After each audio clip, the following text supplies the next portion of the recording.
Raphaël, pêcheur dans l'amour et dans le pré 2017, a tenté sa chance avec Marie-Laure.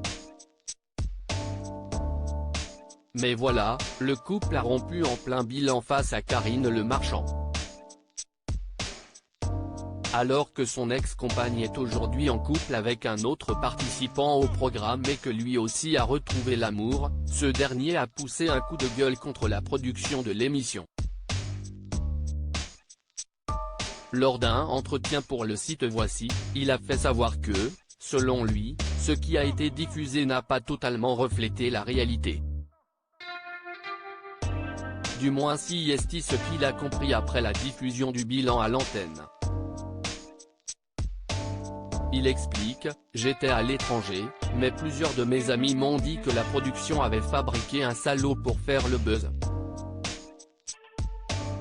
Les gens qui ne me connaissaient pas et me connaissent qu'à travers le bilan ont pensé que j'étais quelqu'un de pas cool. Des personnes ont presque dû se défendre d'être mes amis. Mon image a été utilisée et détournée à des fins d'audimat. Je pense que si est important de dire les choses. En colère contre la production, il poursuit, je pense qu'elle se joue complètement de nous. Durant l'échange, Karine m'a dit que j'étais un mec bien parce que j'avais eu le courage et la sincérité de dire les choses. Évidemment, cette partie-là n'a pas été mise au montage. La productrice nous donne vraiment l'image d'une personne très humaine, psychologue et sensible. Mais elle prétend que l'audimat n'entrait pas en ligne de compte dans le montage. Ça me fait sourire. Notre image est utilisée à des fins d'audience.